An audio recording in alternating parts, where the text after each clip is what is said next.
How are you. चलिए आज के इस टॉपिक में हम बात करते हैं capacitance of A parallel plate capacitor with dielectric slab, और जो हमारा नेक्स्ट टॉपिक रहेगा वो रहेगा कंडक्टिंग स्लैब। दोनों ही बहुत इंपॉर्टेंट टॉपिक हैं, मैक्सिमम 5 मार्क्स के पूछे जाते हैं आपके एचपीएससी और सीबीएसई दोनों बोर्डों में। तो देखिए, सबसे पहले हमने ये दो प्लेट ले ली किसी कंडक्टर की, एक ए प्लेट और एक बी प्लेट। दोनों फिलहाल हमारी अनचार्ज प्लेट है। बी प्लेट को हमने अर्थिड कर दिया, बी प्लेट को हमने अर्थिड कर दिया पहले ही। When plus Q charge given to the plate A uniformly, हमने ए वाली प्लेट को प्लस क्यू चार्ज दिया और बी वाली प्लेट को इसके धीरे धीरे नजदीक लेके आए। तो बाय इंडक्शन मेथड क्या होगा, इस बी वाली प्लेट के इनर सरफेस पर opposite and equal amount of charge induced हो जाएगा, और बाहर वाले सरफेस पर कैसा होगा बच्चा, पॉजिटिव चार्ज। जब हमने इसको अर्थिड कर दिया तो अर्थ से निकलने वाले जो इलेक्ट्रॉन्स हैं, क्योंकि अर्थ पर नेगेटिव चार्ज होता है, वो क्या करेंगे, बाहर वाले पॉजिटिव चार्ज को न्यूट्रलाइज कर देंगे। और जो ये प्लेट दोनों रखी हमने वो डी सेपरेशन पर रखी हुई है। दोनों प्लेटों का जो बच्चा एरिया है वो कितना है, area of each plate is a. तो क्या होगा, इस रीजन में एक इलेक्ट्रिक फील्ड प्रोड्यूस हो जाएगा, एक इलेक्ट्रिक फील्ड सेट हो जाएगा, जिसे हम ई नोट से रिप्रेजेंट करते हैं। That is called the uniform electric field between two parallel plate of a capacitor. क्योंकि अब ये कैपेसिटर बन चुका हमारा, और ई नोट की वैल्यू कितनी रहती है, जो हमारी इलेक्ट्रिक फील्ड रहती है ई नोट, वो कितनी रहेगी बच्चा, सिग्मा ओवर एप्सिलॉन नॉट। अब बात करते हैं हम सिग्मा की। सिग्मा क्या होता है, sigma is the surface charge density which is equal to charge per unit area, Q by A होता है।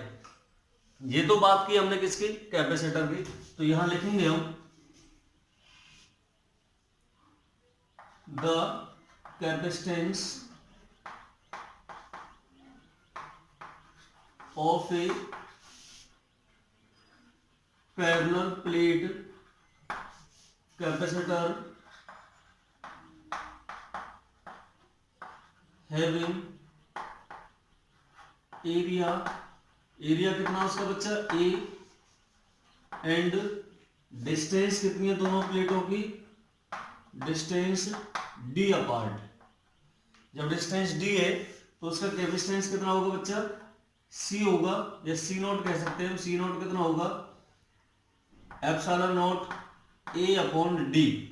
और ये हम फॉर्मूला पहले ही पढ़ चुके हैं किस टॉपिक में, पैरेलल प्लेट कैपेसिटर वाले टॉपिक में। यदि आपने वो वीडियो अभी तक नहीं देखी है तो आप चैनल से सबसे पहले उस वीडियो को देखें। अब हम बात करते हैं, ये हमारा पैरेलल प्लेट कैपेसिटर का क्या है, कैपेसिटेंस है। हमने क्या करना है, इस पैरेलल प्लेट कैपेसिटर के अंदर कोई डाइइलेक्ट्रिक मटेरियल की स्लैब रख देनी है। क्या रख देनी है, डाइइलेक्ट्रिक मटेरियल की। आप जानते हो डाइइलेक्ट्रिक मटेरियल क्या होते हैं, एक तरह के इंसुलेटर ही होते हैं, जिनके अंदर जो चार्ज है वो क्या करता है, पोलराइज करता है और सराउंडिंग सरफेस पर आ जाता है। हमने बच्चा इस तरह से इसके अंदर कोई ये डाइइलेक्ट्रिक मटेरियल रख दिया, ये कोई डाइइलेक्ट्रिक मटेरियल रख दिया, स्लैब रख दी। कितनी थिकनेस की, टी हमने इसकी थिकनेस मान ली स्लैब की। कितनी थिकनेस है बच्चा, टी इसकी थिकनेस है। अब क्या होगा, ये हमारी डाइइलेक्ट्रिक स्लैब है। कैसी है, डाइइलेक्ट्रिक स्लैब। और इसका जो हमारा डाइइलेक्ट्रिक कांस्टेंट है वो हमने के माना बच्चा, कितना माना है, के be the dielectric constant of the dielectric slab. होगा क्या अब इसके अंदर, इसके अंदर पोलराइजेशन होगा। क्या होगा, पोलराइजेशन। और पोलराइजेशन से जो इसके मॉलिक्यूल्स हैं, जो इसके अंदर एटम्स हैं, उनके चार्ज डिस्ट्रीब्यूट होंगे अलग अलग। कैसे, उसका जितना भी पॉजिटिव चार्ज है वो सारा इधर इस सरफेस पर पहुंच जाएगा बच्चा, और जितना भी उसका नेगेटिव चार्ज है वो इस सरफेस पर आ जाएगा। इसका मतलब नेगेटिव और पॉजिटिव चार्ज दोनों सेपरेट हो गए ड्यू टू द पोलराइजेशन। अब क्या होगा, जब पोलराइजेशन सेट हुआ तो इसके अंदर एक नई इलेक्ट्रिक फील्ड डेवलप होगी, और इलेक्ट्रिक फील्ड की डायरेक्शन आप जानते हो, हमेशा पॉजिटिव टू नेगेटिव और हायर पोटेंशियल टू लोअर। तो यहां से पॉजिटिव टू नेगेटिव इस स्लैब के अंदर अंदर एक इलेक्ट्रिक फील्ड सेट होगी, जिस इलेक्ट्रिक फील्ड का नाम हमने क्या दिया, ईपी। ईपी का मतलब क्या है, electric field due to polarisation. किसके कारण सेट हुआ है, पोलराइजेशन के कारण सेट हुआ है। और हमने ई नोट क्या कर रखी थी इसे, ये हमारी अप्लाइड इलेक्ट्रिक फील्ड थी जो हमने पहले ही अप्लाई की हुई है स्पेस के अंदर। अब एक चीज देखिए आप, अप्लाइड इलेक्ट्रिक फील्ड हमारी ई नोट की डायरेक्शन क्या है, राइट टू या सॉरी लेफ्ट टू राइट, और हमारी जो ईपी है electric field due to polarisation उसकी क्या है, राइट टू लेफ्ट। दोनों डायरेक्शन क्या है, एक दूसरे के अपोजिट है। अब एक चीज और देखिए, जितना हमारा ए और बी प्लेट पर चार्ज था, जितना हमने कैपेसिटर को चार्ज दिया था, उस अमाउंट से कम अमाउंट का चार्ज इस डाइइलेक्ट्रिक स्लैब पर क्या होगा, आउटर साइड सरफेस पर पैदा होगा। इस अमाउंट से कम अमाउंट का चार्ज होगा। जब चार्ज ही कम अमाउंट का है तो सीधी सी बात है बच्चा, जो हमारी अप्लाइड इलेक्ट्रिक फील्ड थी वो बहुत ज्यादा है, किससे, electric field due to polarisation से। ये वैल्यू बहुत ज्यादा और ये वैल्यू कम है। हमने ज्यादा इलेक्ट्रिक फील्ड अप्लाई की हुई है और जो पोलराइजेशन से इलेक्ट्रिक फील्ड डेवलप हुई किसके अंदर, डाइइलेक्ट्रिक स्लैब के अंदर, वो कम हुई। तो हमारी reduced value of electric field बची कितनी, इस हमारी डाइइलेक्ट्रिक स्लैब के अंदर जो इलेक्ट्रिक फील्ड बची उसे हम ई से रिप्रेजेंट करेंगे और किसके इक्वल रहेगी बच्चा, ई नॉट माइनस ईपी। बहुत इंपॉर्टेंट टॉपिक है, आप कंप्लीट वीडियो को देखिएगा। जो हमारी ई निकल के आएगी वो बच्चा ई आएगी हमारी कितनी, ई नॉट माइनस ईपी। ये इलेक्ट्रिक फील्ड हमारी फाइनली सेट हुई किसके अंदर, स्लैब के अंदर, डाइइलेक्ट्रिक स्लैब के अंदर ई इलेक्ट्रिक फील्ड सेट होगी अब, और किसके इक्वल रहेगी वो, E naught minus EP. EP का मतलब electric field due to polarization, ये ईपी है बेटा, E naught minus EP equal to E K. अब हम बात करते हैं सबसे पहले, if EP is the electric field due to polarization inside the dielectric slab, inside the dielectric slab, then the net electric field,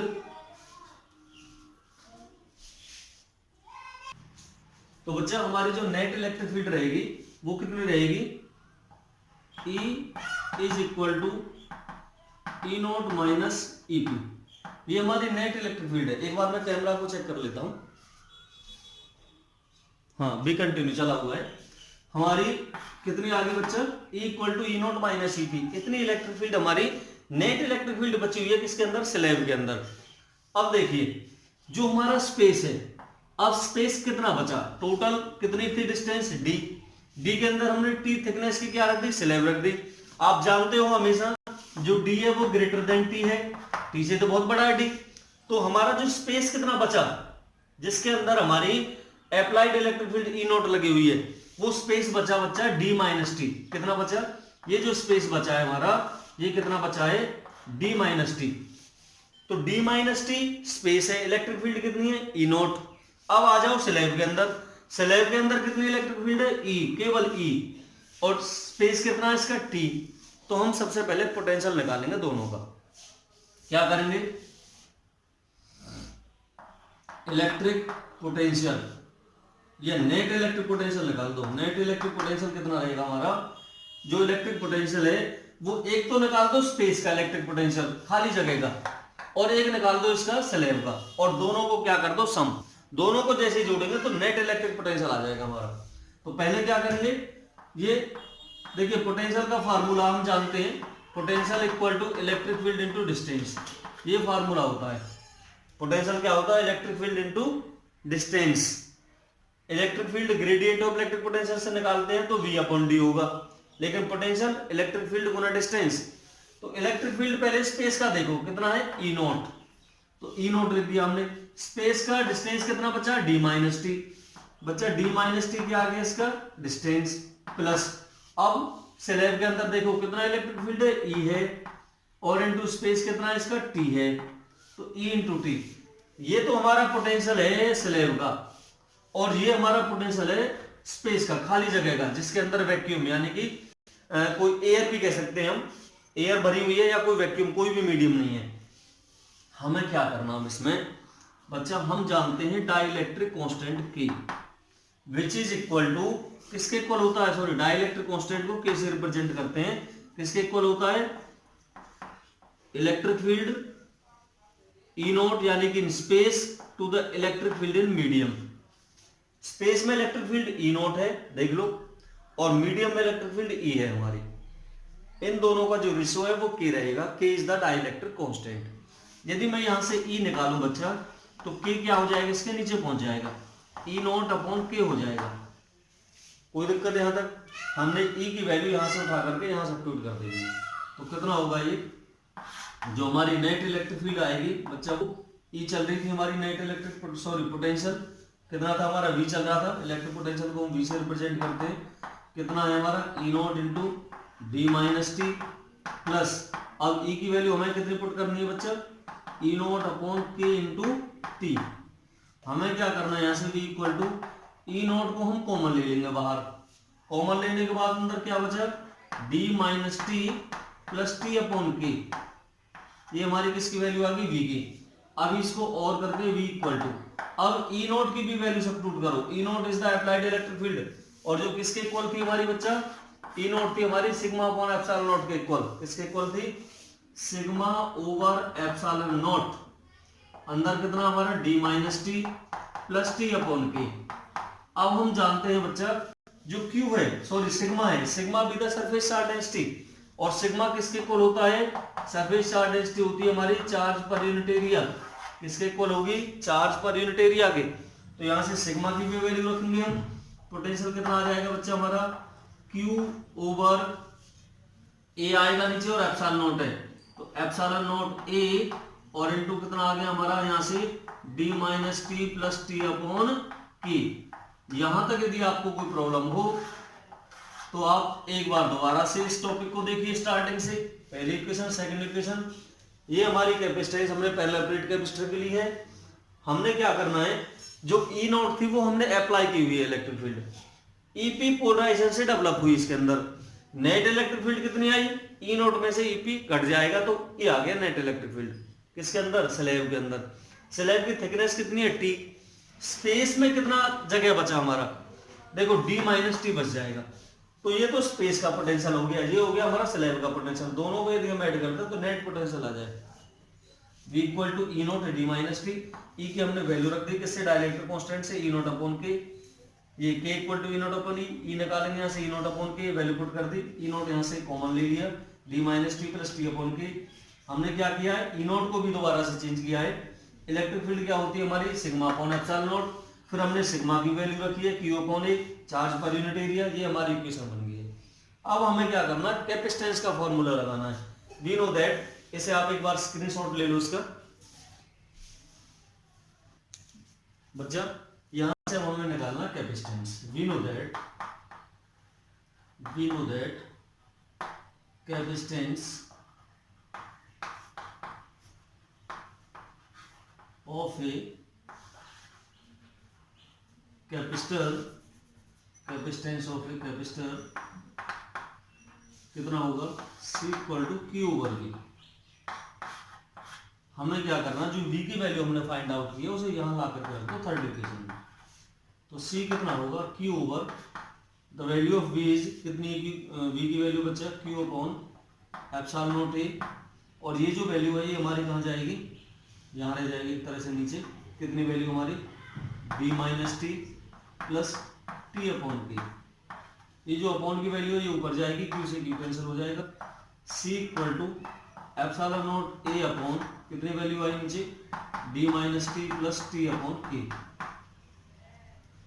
ये हमारी वैल्यू किसकी आ गई, कैपेसिटेंस की, फोर्थ इक्वेशन लेट कर लिया हमने। हमारी ये इक्वेशन किसकी आई है, कैपेसिटेंस। अब ये पूरा कैपेसिटेंस है, डाइलेक्ट्रिक स्लैब के रखने के बाद हमें क्या करना है, इस इक्वेशन, हमारे रिजल्ट तो ये निकला है, अब इसे थोड़ा सा स्पेशल केस में कन्वर्ट करते हैं। कैसे करते हैं, एक इसका हम केस ले लेते हैं, कि यदि डाइलेक्ट्रिक स्लैब को इतना थिक कर दें हम कि वो उसकी जो मोटाई है वो हमारी कैपेसिटर की थिकनेस के इक्वल आ जाएगी। कहने का मतलब हम स्पेशल केस में क्या लेंगे, if T equal to D, समझना, यदि इस स्लैब की मोटाई कैपेसिटर की प्लेट के सेपरेशन के इक्वल कर दें हम, T इक्वल टू डी कर दें, if separation becomes equal to the thickness of slab, slab की थिकनेस के इक्वल करता है हमेशा, बिल्कुल फंस करके आए इसमें। तो T इक्वल टू डी कर दो बच्चा, कितना होगा यहाँ से C इक्वल टू, देखिए epsilon naught A upon D minus T की जगह में हमने D रख दिया बच्चा, प्लस कितना D अपॉन K है, इस D से D कैंसिल हो जाएगा, K ऊपर पहुंचेगा, तो C इक्वल टू कितना होगा हमारा K into epsilon naught A upon D। अब एक चीज देखिए, आपको ध्यान हो, जहां से मैंने पहले इक्वेशन बनवाई थी मैंने लिखवाया होगा कि जो हमारा पैरेलल प्लेट कैपेसिटर है उसकी कैपेसिटेंस C कितनी होती थी हमारी, epsilon naught A upon D, ये मैंने लिखवाया स्टार्टिंग में। तो यहां से हमने जो epsilon naught A upon D है ये वाली वैल्यू, इसकी वैल्यू क्या रख देनी है हमने, C नॉट रख देनी है यहाँ। देन तो हमारी फाइनल इक्वेशन C क्या बनेगी, C इक्वल टू कितना आ जाएगा बच्चे, ये वैल्यू रखेंगे हम, तो C नॉट इंटू के, क्या वैल्यू आ गई हमारी, C नॉट इंटू के। कहने का मतलब ये रहा कि हमारी जो फाइनल क्या आई, कैपेसिटेंस आई इंक्लूडिंग द डाइलेक्ट्रिक स्लैब, वो किसके इक्वल रहेगी, K टाइम्स इंप्रूव होगी उसकी कैपेसिटेंस, क्या होगी, K टाइम इंप्रूव। यदि K की वैल्यू मैं 6 रखूं तो 6 एप्सिलॉन नॉट, K की वैल्यू मैं 12 रखूं तो 12 एप्सिलॉन नॉट, जो भी हमारी डाइलेक्ट्रिक कांस्टेंट की वैल्यू रहेगी उतने ही गुना उसकी कैपेसिटेंस क्या हो जाएगी, इंक्रीज हो जाएगी। यदि मैं यहां से K की वैल्यू निकालूं तो कितना हो जाएगा बच्चा, C अपॉन C नॉट। कहने का मतलब जो डाइलेक्ट्रिक कांस्टेंट है एक नई डेफिनेशन बन गई, it is defined as the ratio between capacitance of a capacitor when a dielectric cell is placed inside it to the capacitance of a capacitor having vacuum inside it, यानी कि vacuum, कोई उसके अंदर material नहीं है, ये तो material का हो गया कैपेसिटेंस और ये हो गया वैक्यूम का, इन दोनों का जो रेशो रहेगा वो क्या रहेगा हमारा डाइलेक्ट्रिक कांस्टेंट।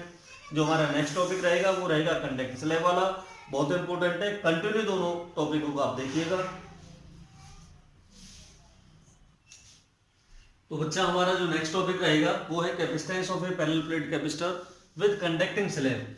अब इसमें क्या होगा, सबसे पहले आप इस तरह से हमने दो प्लेट ली ए और बी, ये हमारी कंडक्टिंग प्लेट है, बी वाली प्लेट को हमने पहले ही अर्थिंग कर दिया, अर्थेड कर दिया इसको, अर्थ से कनेक्ट। ए वाली प्लेट को हमने कंटिन्यूसली बहुत सारा पॉजिटिव चार्ज दिया, क्यू चार्ज। अब क्या होगा, जब इस बी प्लेट को हम इसके नजदीक लेके आएंगे बाय इंडक्शन मेथड, एक अपोजिट नेचर ऑफ चार्ज इसके इनर सरफेस पर इंड्यूस्ड होगा और आउटर सरफेस पर पॉजिटिव।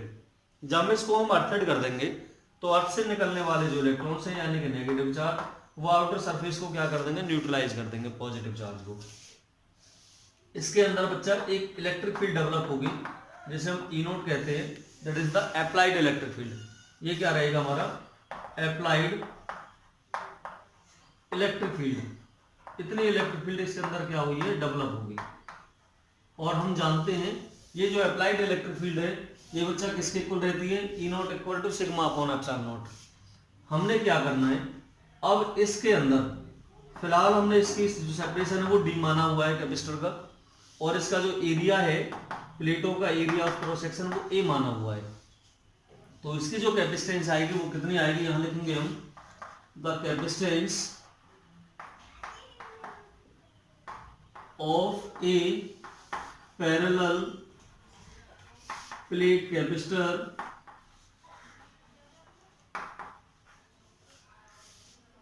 having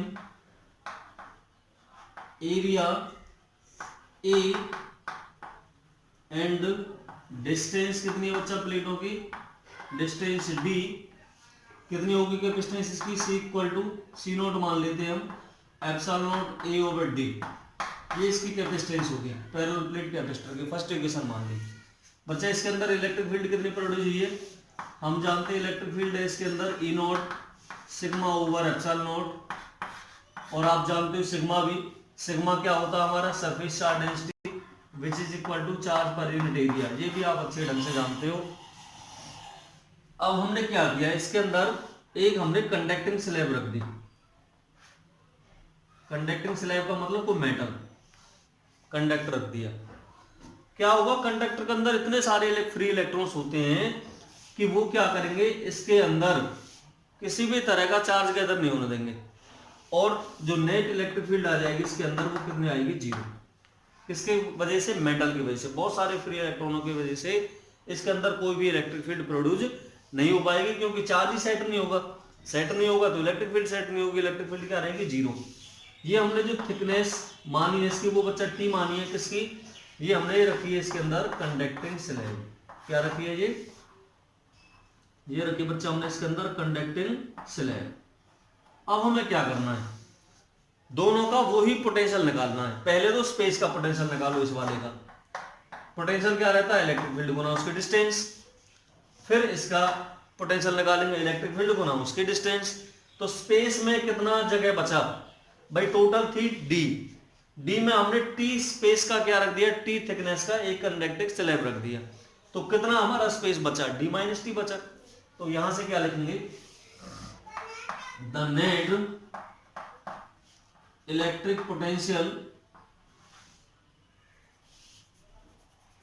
कितना होगा बच्चा, एक इलेक्ट्रिक पोटेंशियल तो बनेगा हमारा किसका, स्पेस का, और स्पेस का इलेक्ट्रिक पोटेंशियल क्या रहेगा, E naught into D minus T, ये तो स्पेस का बन गया।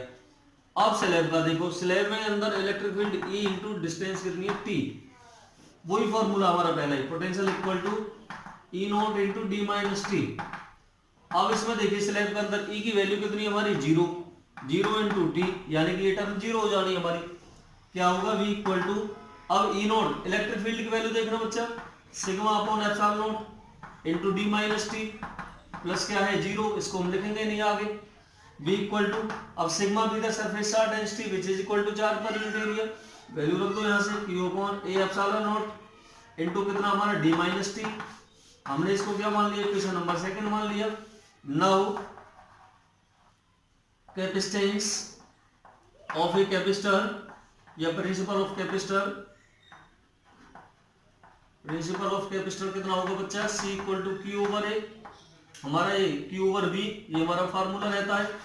इक्वेशन कौन सी मान ले से, थर्ड, V की वैल्यू अगेन यहां पुट कर दो, देन C की वैल्यू कितनी आएगी हमारे बच्चा, क्यू ओवर V की वैल्यू कितनी हमारी, Q upon A epsilon not into कितना हमारा D minus T.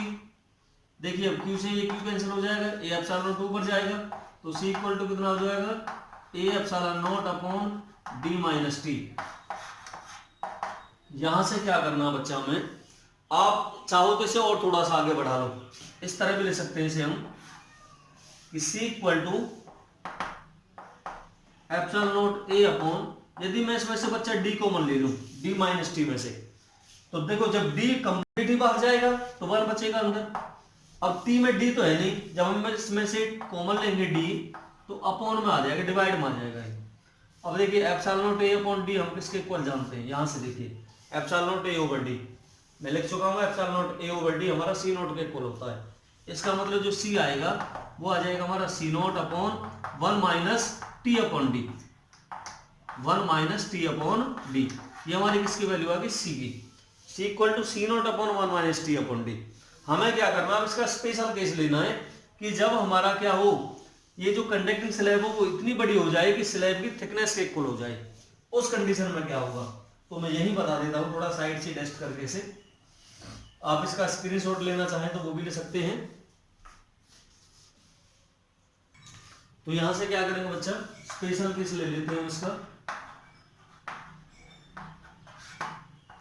First point में when P is equal to D, यानी कि जो स्लैब है हमारी वो किसके इक्वल आ जाए, separation between plates becomes equal to thickness of slab, slab की थिकनेस के इक्वल हो जाएगी। ठीक है बच्चा। देन अब हमारी जो वैल्यू थी c कितना था, c equal to C not upon 1 minus T upon D. हमें क्या करना है, t की जगह d रख देना है। तो c इक्वल टू कितना होगा बच्चा, C not upon 1 minus D upon D. D से डी कैंसिल होगा, C not upon 1 minus D से डी कैंसिल होकर के 1 कितना हो जाएगा ये, c equal to C not upon 1 minus 1 zero. और बच्चा किसी के भी अपॉन में जीरो हो तो वो क्या बन जाता है, इन्फिनिटी। क्या बन जाता है, इन्फिनिटी। कहने का मतलब यदि हम एक कंडक्टिंग स्लैब इतनी बड़ी ले कि उसका जो एरिया है यानी कि साइज है उसका, जो उसकी थिकनेस है वो कैपेसिटर की प्लेटों के सेपरेशन के इक्वल हो, तो उसकी जो कैपेसिटेंस है वो इन्फिनिटी हो जाती है, इतनी बढ़ जाती है कि बिकम्स इन्फिनिटी। तो इसमें आपके दोनों टॉपिक मैंने कराए हैं, एक डाइलेक्ट्रिक स्लैब भी और कंडक्टिंग स्लैब, दोनों बहुत ज्यादा पूछे जाने वाले टॉपिक हैं। आप इन वीडियो को ज्यादा से ज्यादा देखें। इसी के साथ आपका चैप्टर नंबर फर्स्ट भी, यूनिट नंबर फर्स्ट जो आपकी इलेक्ट्रोस्टैटिक है वो कंप्लीट होती है। इसके न्यूमेरिकलों की प्रैक्टिस करें। लाइक शेयर और सब्सक्राइब करना ना भूलें। Thank you.